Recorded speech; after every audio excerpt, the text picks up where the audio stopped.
Labas. Norėjau pasidalinti tokią stiprią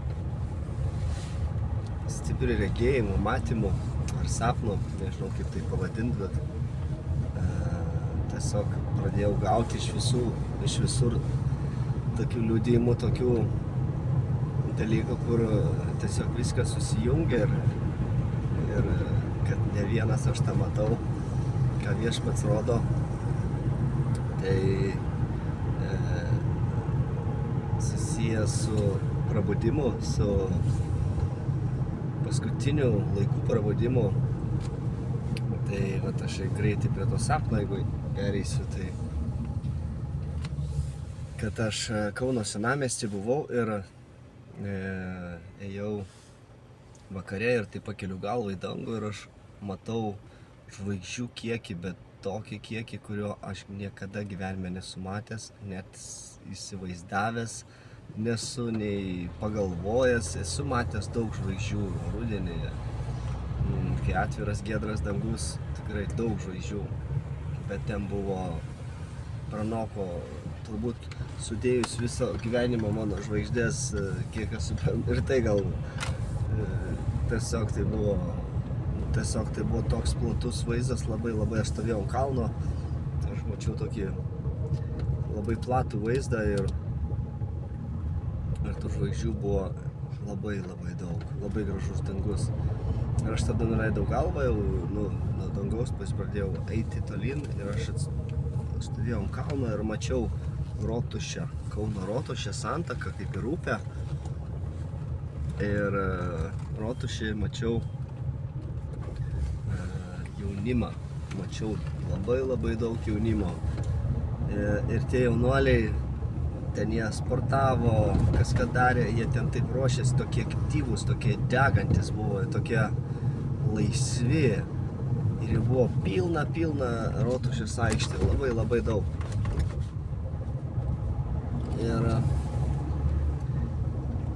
tos dvi detalės man labai užstrigo ir aš paskui prabudęs klausiu, ką čia turėtų reikšti, nes iš pradžių aš nesupratau. Paskui man atėjo tas, kai Abromui Dievas sakė, pažiūrėk į dangų, sako, matai kiek žvaigždžių, sako, tiek, sako, palikuonių bus, aš tau duosiu. Ir tai tas vaizdas, kaip aš supratau, kad Dievas kalba apie... Aš mačiau tai iš toli, vat vieną detalę, kad aš nebuvau prie pat, bet aš stovėjau ant kalno ir aš mačiau iš toli. Tai aš suprantu, tai ne šiom dienom, ne paskutiniam dienom, ne rytoj, bet tai už tam tikro laiko. Viešpats kalba apie jaunimą. Sako, kai jaunimas pasitiks viešpatį lyg ryto rasa, ar kaip ten, dabar neatsimenu tos rašto vietos, bet kalba apie jaunimą, apie viešpatės grįžimo laiką, kai viešpats sugrįš, jisai kalba apie ženklus tam tikrus. Tai va, Dievas ruošia jaunimą, ruošia jų širdis ir šitą kartą, kurie ateina pas viešpatį, jinai on fire. Tai va, on fire. Tai va, toks mano viena dalis, o kita dalis, jinai irgi susijusi su Lietuva. Tai mačiau tokį, einu su kažkuo, nežinau su kuo, ir mes sustojom ir turėjom rankose ietis tokias. Ir aš tą ietį mečiau taip. Ir šalia manęs stovėjo kažkoks vyras, jaunuolis, negaliu vardinti veido, nemačiau. Ir jisai tą strėlę metė tiesiai ir ta strėlė taip skrido ir įsmigo į juodą autobusiuką. Ir aš taip įsigandau, galvoju, ką tu padarei, galvoju, dabar man tokia atsakomybės jausmas didelis. aš pribėgau greitai, kad čia, matau, likti viešbutis kažkoks stovi šalia ir aš tą ietį taip ištraukiau ir per tą skylę aš matau mano sūnus viduj. Ir aš suprantu, kad jis yra pagrobtas, laikomas nelaisvėje ir kad jį reikia gelbėti. Ir aš staigiai instinktas man toks, aš duris praplėšiu, atidarau į vidų, įlipu, kad jį išgelbėti ir ant manęs puola tokie kriminaliniai du.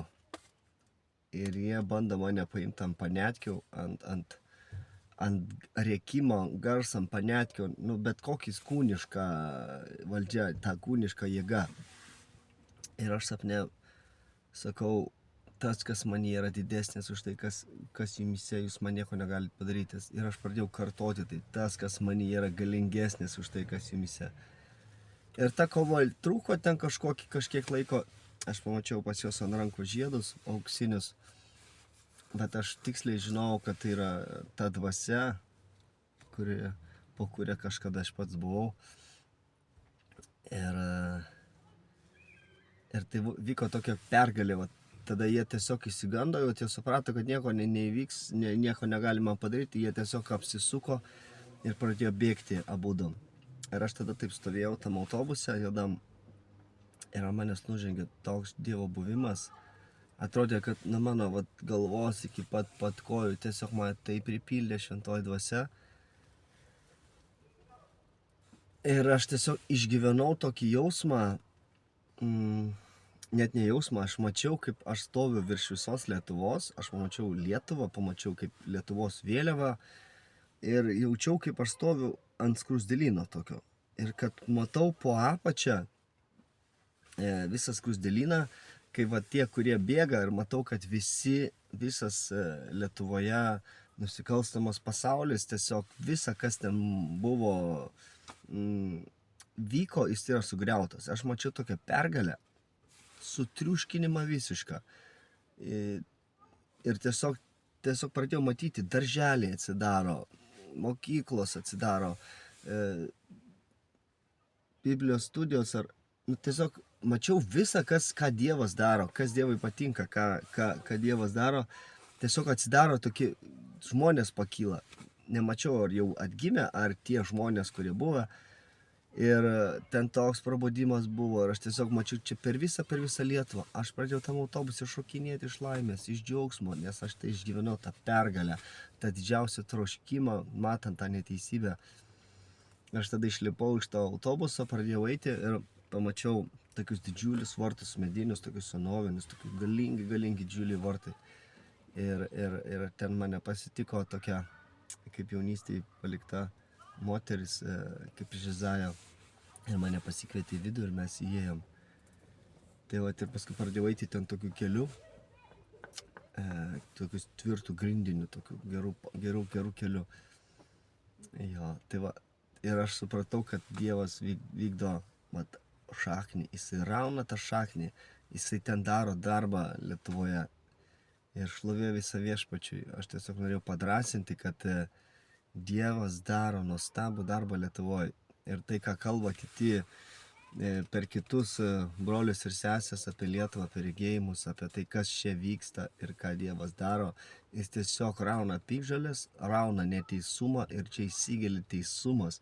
Ir tai, kas menka, jisai sako, mažiausia padarysiu galingą tautą.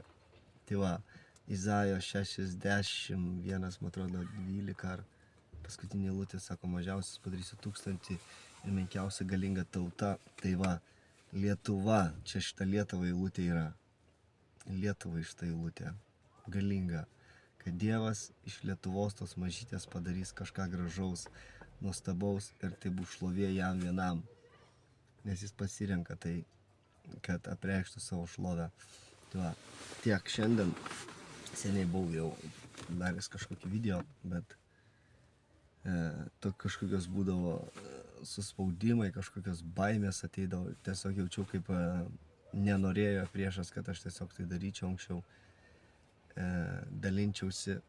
Bet viešpats taip ragino, jis jau mane kokį mėnesį laiko, kad laikas atnaujinti, dalintis ir kad padrąsint.